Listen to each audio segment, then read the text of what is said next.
But worldwide, the three biggest killers of neonates is prematurity, what we call birth asphyxia, so when you're born with not enough oxygen to the brain, and then infection.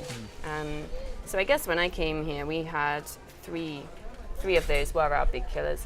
We've worked really hard on infection. You'll see when you enter, we do a lot of things to try and prevent infection entering. I mean, we have a tiny room and we're like sardines, so we're spreading infection that way, but everyone has to remove the shoes, wash their hands. The mothers are supposed to remove their outer garments, at least the top, and then put on one of our clean gowns. And we really try to encourage hand washing in there, and we, as best as we can with the space we have, we try and limit the interaction between the babies. But the more numbers we get, the harder that then becomes. So infection has gone down.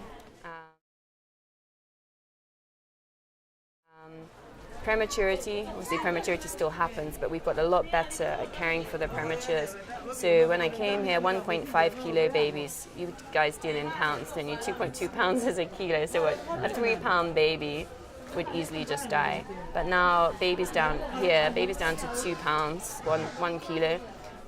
If we do everything right and there's no other complications, they do really well.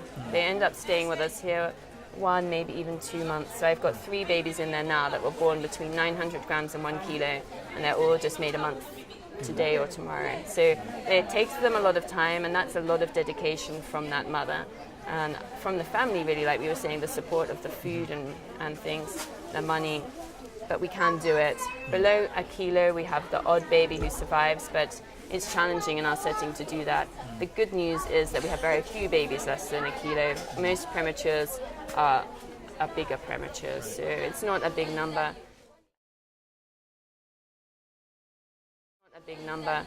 And then we have these awful babies from birth asphyxia, which is where there's been a long labour, a prolonged labour, difficult labour, maybe even very far out in the villages. And it's taken them a long time to get here.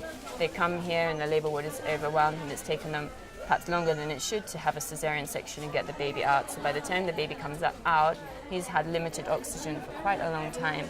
And that has impacts mainly on the brain, but also throughout the body. They bring those babies to me, as they rightly should. But even with the best care that we can offer here, the mortality is very high. So although we started off at a third causing our deaths, we're now at a half of our deaths being caused by birth asphyxia.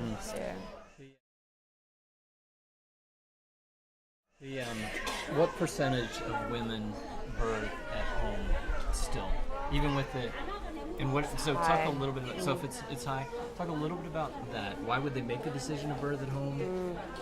Is it just capacity? Is it distance? Is it when is it that they say, oh no, we've got to get to the Mbale Hospital for that? But talk a little bit about what happens external to here. We do, and it's hard to know what happens in the villages because we're not in the villages. It's also hard to know who dies in the villages because it doesn't get reported back here.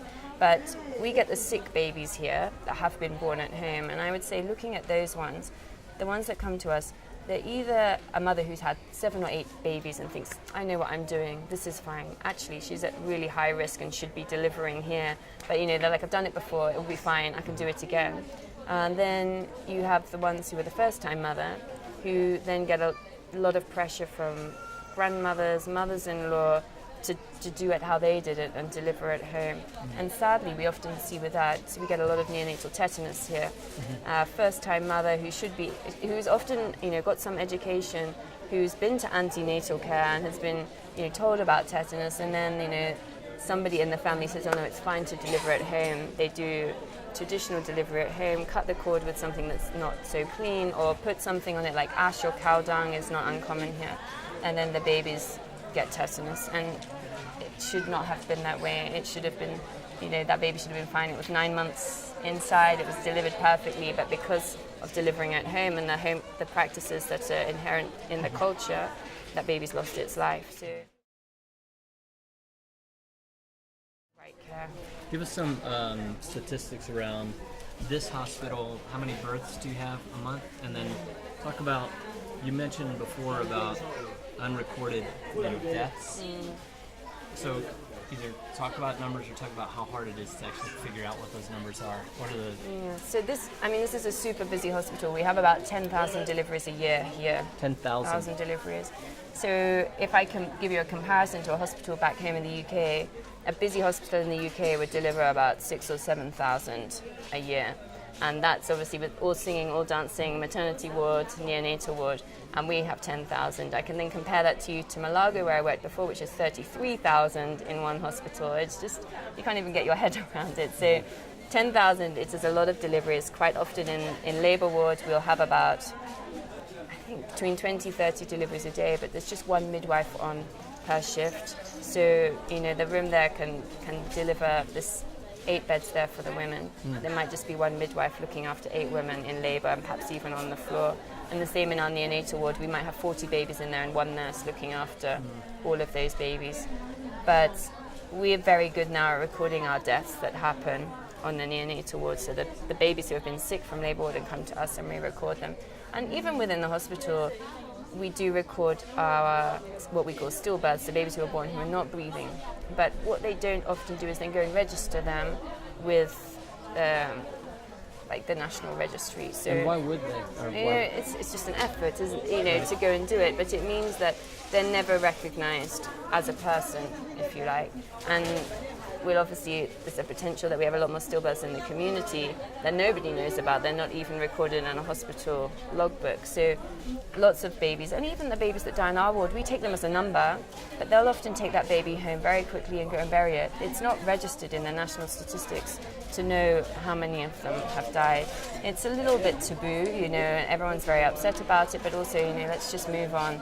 So there are a lot of unrecorded deaths that happen, particularly those stillbirths, but it's as well the early neonatal deaths in the first few days of life that people just don't know about. So we have, we have maybe 20 stillbirths here a month, sometimes more. And I dread to think how many of those are recorded, which is sad, isn't it? They've had a life of 9 months inside, and it's just not recognised.